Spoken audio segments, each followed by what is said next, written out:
대통령직 인수위원회가 오늘 현판식을 갖고 정식 출범을 했습니다. 윤석열 대통령 당선인은 일 잘하는 정부, 능력과 실력을 겸비한 정부가 돼야 한다고 말했는데요. 새 정부 밑그림을 그릴 화제의 얼굴들, 과연 누구인지 살펴보겠습니다.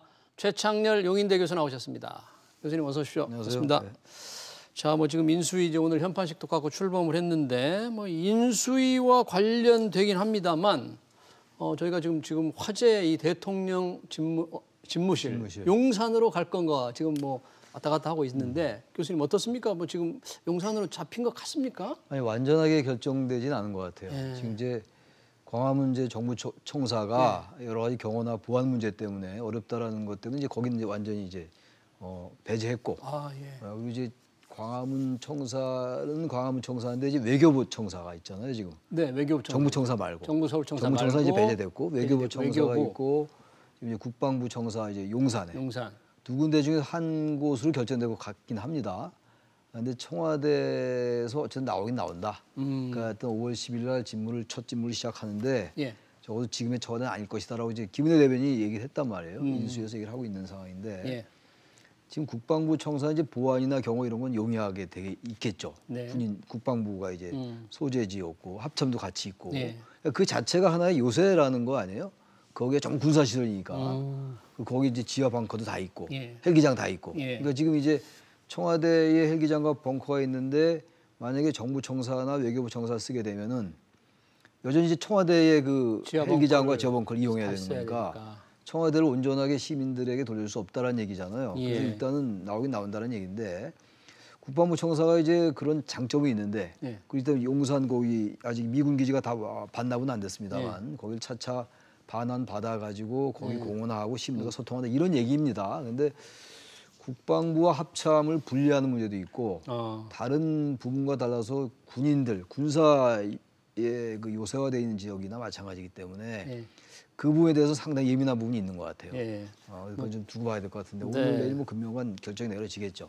저희가 이것만 얘기해도 시간이 상당히 많이 필요하니까 우선 인수위원회로 가보겠습니다. 오늘 현판식을 했는데 이제 7개 분과의 간사와 위원 다 이제 구성이 됐지 않습니까?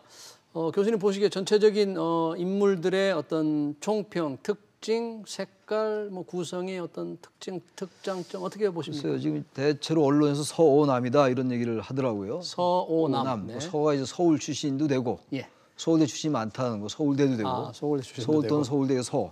오늘 이제 50대. 평균 연령이 57.6세던가요? 하여튼 그래 50대 후반입니다. 50대 후반. 남성들이 많다라는 거. 지금 24명의 인수위원 중에서 여성이 4명이에요. 그러다 보니까 서오남이라는 이제 별명이 붙은 것 같은데 그런 것보다도 전체적으로는 교수 출신이 좀 많은 것 같아요. 교수들. 교수 출신이 많고 정치인보다는 교수가 많고 또 안철수 위원장이 추천한 인사가 8명이에요. 24명 중에서 8명이니까 꽤 많은 이제 비중을 차지한 거죠. 국민의힘 내부에서 좀 볼면서가 나오긴 나오는 것 같은데 단일화 효과도 별로 없던 것 같은데 이렇게 많이 하느냐 이런 얘기는 있습니다만. 공동정부를 실현하는 모범을 좀 보인 건가요? 인수위 공동정부 같이 이제 협의해서 한다고 했으니까 그런 공약을 지키는 것 같은데 전반적으로 어떤 정치인이나 이런 분들보다는 관료 출신, 교수 출신, 그러니까 윤석열 당선인이 얘기했던 것처럼 실무 위주의 좀 이제 능력 있는 인사들 배치했다라는 느낌은 드는데 역시 여성과 청년이 좀 눈에 잘 띄지 않는다. 특히 청년은 거의 없잖아요 지금. 그러니까요. 2030이 잘 안 보여요. 안 보입니다. 물론 이제 전문위원도 아직 남았고 인수위가 한 200명 정도로 구성될 거라고 하니까 전문위원이나 이제 실무진들이 이제 어떻게 구성되느냐를 봐야 될 것 같아요. 그리고 이제 부동산 전문가도 별로 없다는 거예요. 별로 아니라 한 명도 없죠. 지금 이번에 간사라든지 인수위원회 없는데 이제 이것도 역시 전문위원, 경제 1분과나 2분과의 전문위원들이 배치가 될 테니까 또 사회문화 분야에도 부동산 문제가 포함될 수 있는 거니까 아마 그런 쪽에 전문위원이나 실무진으로 이제 구성하지 않을까 그런 생각은 듭니다 일단. 그러니까 대통령 당선자의 뜻대로 능력과 실력을 겸비한 사람을 뽑았는데 뭐라 그럴까요? 특정 학교, 성별, 세대별로 편중이 돼버렸군요. 있고 특히 이제 MB 때 이명박 정부 때 인사들이 외교안보 분야 같은 경우 누굽니까? MB 때 인사들. 김성환 과거에 외교통상부 2차관 했던 김성환 전 차관. MB 때 이제 활약했던 분이고 그다음에 김태효 대외전략기획관을 했죠. 네. 이명박 정부 때. 이명박 정부에서. 김태효 외교안보 분야예요. 이분도 아주 MB 색깔이 강한 성격이니까 그러니까 전반적으로 MB 때 이명박 전 정부 때 인사들이 많이 포진돼 있긴 해요 지금. 외교안보뿐만이 아니라 최상목 전 차관 같은 경우도 기재부 차관이었었는데 네. 박근혜 정부 때 이제 국정농단에 어느 정도 연루돼 있었어요. 물론 이제 그 위에 큰 문제는 없었습니다만. 김태효 지금 현재 위원은 1심, 2심 다 이제 벌금 뭐 선고유예 끝나고 대법원 판결 기다리고 있는 이런 상황입니다. 대법원 판결을 기다리고. 이런 상황에서 어쨌든 지금 비판적인 관점에서는 너무 과거 인물들 아니냐라는 평가가 있습니다. 네. 근데 저는 아직 뭐 현재는 그건 판의 팩트니까. 네. 근데 중요한 건 이제 인수위가 이제 오늘 내일 이제 업무를 시작하는 거니까 현판식을 했고. 네. 인수위 활동 좀 봐야 될 것 같아요. 이분들의 과거 무슨 어느 정도에 속했다 이런 것들은 뭐 크게 중요하지 않을 거고 정치적으로 뭐 공세를 취할 수 있을지 모르겠는데 양쪽이 다 공방할 수 있는데 일단 성과를 보고 얘기해야 될 것 같아서 아직은 MB 정부 때 이랬다고 해서 그 자체를 가지고 흠결로 삼을 수는 없다. 일단 성과를 보고 얘기해야 될 것 같습니다. 네. 외교안보는 MB 정부에서 일했던 분이고 아까 말씀하신 최상목 전 기재부 차관 박근혜 정부 때죠. 박근혜 정부 시절에 경제 분야는 그래도 아무래도 박근혜 정부 시절에 그렇죠. 일했던 분이 좀 주축이 그러니까 되고 있는 것 같네요. 경제 분야는 이제 박근혜 정부 때고 외교안보는 또 이명박 정부 때고 하는데 이분이 나름대로 이분들이 나름 그 분야에서는 상당히 실력을 가지고 있어요. 뭐 이제 윤석열 당선인도 그런 얘기를 했고 또 경제 2분과 같은 경우도 거의 교수 출신들이고 그런데 여기 또 SK 출신들이 눈에 띄어요. SK그룹 경제 2분과죠. 어떤 분들입니까? 한번 볼까요? 이창양 카이스트 교수인데. 이창양 카이스트 교수. 이분은 또 행시 출신이에요. 산업자원부에서 오래 또 공무원 생활을 했던 분이에요. 그리고 SK 하이닉스 사회이사를 또 했고. 그래서 SK와 인연이 하이닉스 사회이사로 맺어졌군요. 또 SK 출신으로는 유응환 이 위원은 SK 혁신그룹장을 했어요. 유응환 SK 혁신그룹장. 경제 2분과입니다. 2분과. 이분도 이제 안철수 위원장이 추천을 했다고 합니다. 안 위원장이. 또 유응환 이 위원은 특히 또 문재인 대선 때 후보 캠프의 영입 1호였어요. 또 유응환 문재인 캠프의 선대위원회에서 선대위 본부에서 그래서 유응환 이분은 여러 가지 다양한 경력을 갖고 있는 그런 분이기도 합니다. SK그룹 얘기하니까 경제 2분과의 왕윤종 교수도 SK와 인연을 맺으신 분이군요. 그러니까 지금 유난히 지금 SK와 관련된 분이 많아요. 결과적으로. 우연의 일치인지 모르겠습니다. 방금 이제 경제 2분과를 조금 구체적으로 말씀해 주셨고 간사들이 지금 각 분과에 7개 분과에 7명의 간사가 있잖아요. 한번 짧게 한번 볼까요? 간사들. 간사들은 정치인 출신들이 많아요. 지금. 기획조정분과는 추경호 국민의힘 의원. 근데 이분도 이제 관료 출신이죠. 관료 출신이죠. 관료 출신이었고.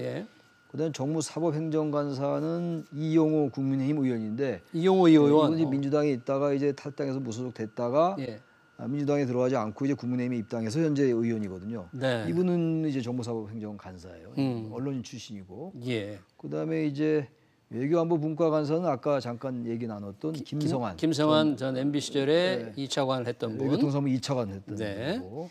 경제 1분과 간사는 아까 말씀 나눴던 최상목 전 차관. 이분이 간사예요 지금. 경제 2분과 역시 이창양. 최상목 전 차관은 서울법대 윤석열 당선인의 또 후배이기도 하네요. 법대. 윤석열 당선인이 딱 이렇게 천거를 했던 것 같아요. 추천한 것 같고. 경제 2분과 간사는 이창양 아까 말씀드렸던 행시 출신에다가 SK 하이닉스 사회이사하고 카이스트 경영공학부 교수했던 이창양 위원. 이창양 교수는 이 캠프에서는 별로 그렇게 드러났던 인물은 아닌 것 같아요. 근데 어쨌든 뭐 실력을 인정받아서 이렇게 인수위에 들어왔습니다. 그래서 과학기술 그리고 교육분과는 이제 박성중 의원, 국민의힘 의원이죠. 박성중 의원. 서초을 국회의원이에요. 현역 국회의원이에요. 근데 이분도 행정주 출신이고.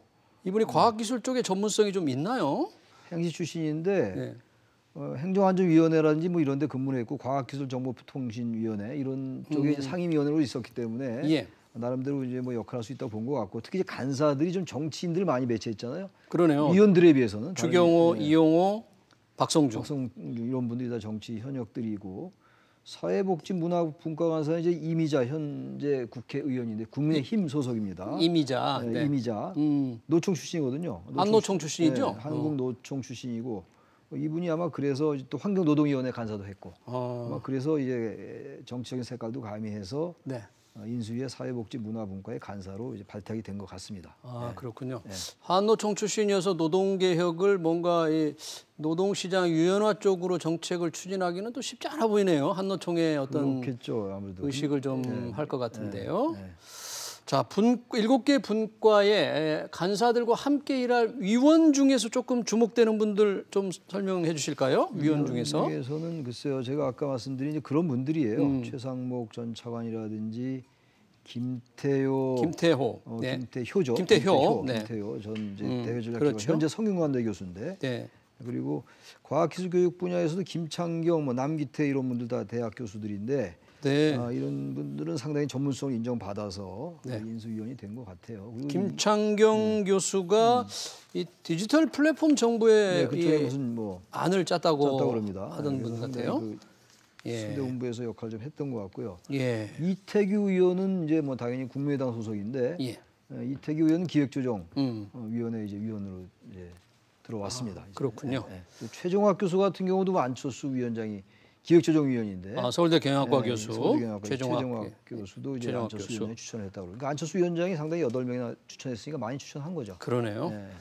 대변인으로는 신용현 전 의원이네요. 신용현 전 의원은 이제 역시 국민의당 바른미래당 출신이니까 이분도 역시 안철수 위원장이 추천한 거죠. 바른미래당 출신이니까 인수위 대변인이에요. 당선인 대변인이 아니고 인수위 대변인이고요. 그렇습니다.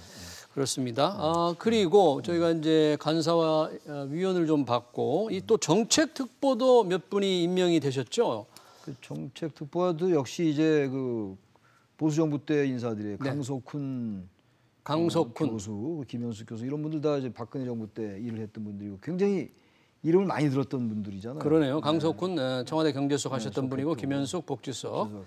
이분들 오랜만에 들어봐요. 어쨌든 다시 컴백을 했어요. 이제 국민의힘 윤석열 당선인 이제 선대위에 캠프 합류를 했고 그리고 이제 정무특보로 이제 장성민 전 의원을 임명을 했거든요. 장성민 이사장. 근데 이분은 이제 보수 쪽에 몫을 내는 분인데 선거 과정 중에서 윤석열 후보에게 상당히 그 비판적인 목소리를 많이 냈던 분이에요. 윤석열 당선인에게. 그래서 장성민 특보는 쓴소리 특보다 이런 말이 이제 나올 정도로 아마 일부러 좀 쓴소리한 사람이 없으니까 그런 역할 좀 맡긴 게 아닌가 그런 생각도 듭니다.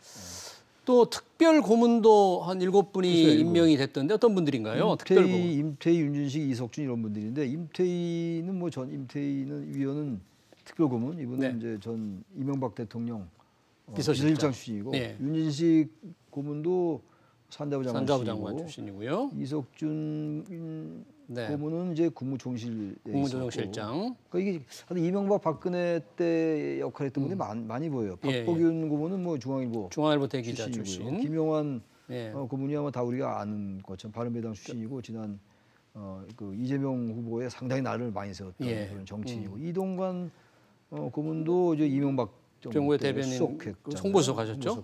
언론인 출신이고. 유정필 이분은 과거 민주당 출신인데 도서관장이었죠. 국회 도서관장. 전 국회 도서관장. 이런 분들이 이제 7명이 특별 고문의 자리를 맡았습니다. 취임식을 준비하는 책임을 맡게 된 분이 박주선 전 국회 부의장. 역시 민주당 출신인 거죠? 민주당 출신이죠. 이번에 민주당 출신들이 박주선 의원만 있었던 건 아니죠. 지금 국민통합위원장. 박주선 의원 있고 그리고 또 이제 김한길 의원이고 또 이제 지역균형발전위원장도 좀 민주당 출신들이잖아요. 김병준 전 비대위원장. 그 김병준 전 비대위원장은 민주당하고 이제 국민의힘을 다 이제 같이 얘기했던 분들이니까 노무현 정부 때 정책실장을 했었잖아요. 김병준 전 위원장은 그런 분들이 지금 아마 통합을 좀 의식한 것 같아요. 이런 부분들 김한길, 김병준, 박주선 이런 분들 쭉 이제 포진시킨 거는 민주당과 노무현 정부에서 일했던 분들과 함께 하려는 통합의 의지가 좀 많이 보이는 통합협치 이런 것들의 의지가 많이 보인다. 이제는 간사와 위원이 됐으니까 이 전문위원, 실무위원들을 좀 많이 더 영입을 또 해야 되는 거죠. 전문위원제 실무진들도 굉장히 중요하죠. 실제적인 일을 하고 그리고 이제 이 인수위라는 게 현 정부의 정책을 이제 보고받고 다음 정부의 앞으로 큰 정책의 틀을 짜는 거잖아요. 정책 방향을 짜고 현 정부의 정책에서 뭐 고를 부분들이라든지 뭐 이런 여러 가지를 짜는 것이기 때문에 진짜 전문위원들과 실무진들이 보고를 받는 거란 말이에요. 현 정부의 이제 관료들에게. 그런 작업이 더 중요할 수 있죠. 근데 아직 전문위원이나 실무진들은 숫자가 꽤 많으니까 그분들이 또 어떤 이제 구성으로 짜이지냐를 한번 봐야 되겠죠. 네, 잘 알겠습니다. 지금까지 최창렬 용인대 교수와 함께 대통령직 인수위원회 면면을 살펴봤습니다. 교수님 고맙습니다. 네, 감사합니다.